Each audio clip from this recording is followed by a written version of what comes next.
Good morning, y'all. It is a new week, and it is also time for me to read chapter 8. Chapter 8 is called The Silent Witness.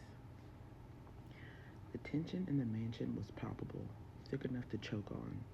Niara moved through the halls with a controlled calm, her sharp eyes scanning every corner as if Juan's shadow might slither out of the woodwork. The events of the past 24 hours had carved a rift into their once unshakable world, and while Neaira had learned to steel herself in the face of chaos, she could feel the weight of Enrique's unraveling. He had retreated to the study after their meeting with Marcus, shutting the door behind him as if to hold back the reality of what was closing in. But Neaira knew him too well to leave him alone for long. She found him standing by the fireplace, the flames licking at the logs with a soft crackle. He wasn't looking at the fire, though. His gaze was fixed on the black notebook in his hands, the one that had become the centerpiece of their turmoil. His tie was gone, his shirt was unbuttoned at the collar, sleeves rolled up to reveal the veins in his forearms. "You're going to burn a hole through that thing if you keep staring at it like that," she said, her voice soft but firm. Enrique didn't look up immediately, but his grip on the notebook tightened. "This notebook is a record of everything we've built," he said quietly. "Every name, every deal, every secret. If Juan gets his hands on it, it's over." Niara stepped closer, resting a hand on the back of one of the armchairs near the fire. "He won't. We're smarter than him, stronger than him." Enrique finally looked at her, his dark eyes heavy with emotion, guilt, anger, and something she couldn't quite place. "You don't understand, Niada. He's not just coming for the business, he's coming for everything I care about." Her jaw tightened as she stepped closer, reaching out to take the notebook from his hands.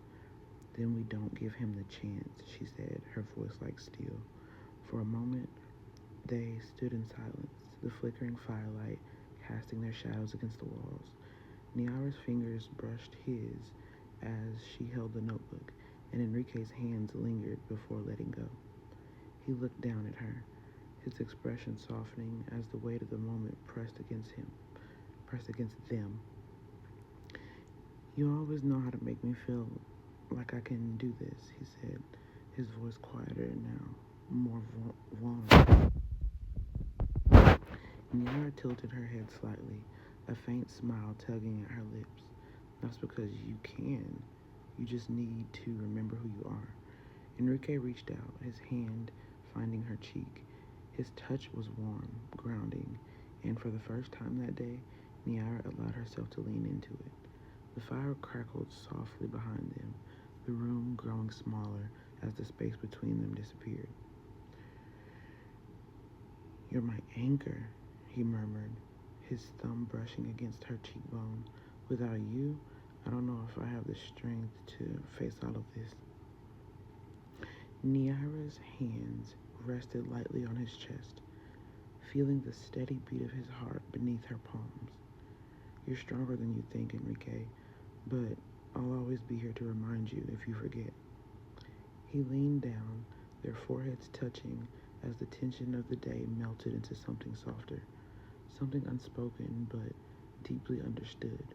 When his lips finally met hers, the kiss wasn't hurried or frantic. It was slow, deliberate, a quiet reassurance in a world that felt anything but steady.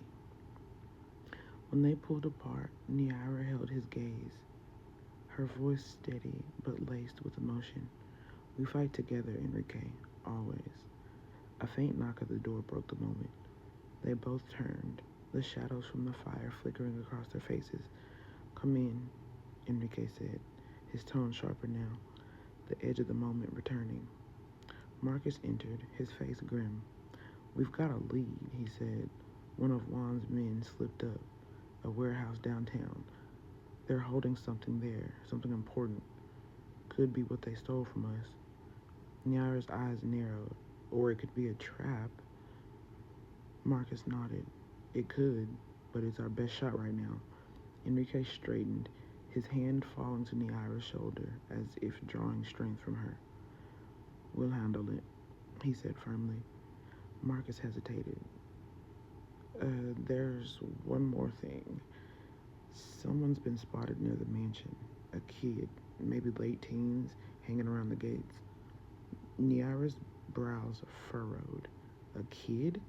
What does it have to do with Juan? Not sure, Marcus replied, but he's been watching the house. Could be a runner, could be a distraction. Either way, it's suspicious. Enrique glanced at Niara, the unspoken question passing between them. She nodded. Keep eyes on the kid, Enrique ordered Marcus, but don't spook him. Let's see what he's after. As Marcus left, Enrique turned back to Niara, his expression darkening. Juan's making moves faster than we anticipated. We need to stay ahead of him. Niara nodded, the fire in her eyes matching his. And we will. But we need to figure out who this kid is and what he's seen. He might be the silent witness we didn't know we had. Enrique's jaw tightened, his hand brushing against hers briefly before he turned to the door. Then we start digging. Whatever Juan is planning, we end it before it begins. As they left the study together, the notebook left forgotten on the desk. The shadows in the room seemed to linger just a little longer, watching, waiting. And that's the end of chapter 8. Thank you guys so much for listening. Make sure you follow me for more. Bye. Have a good day.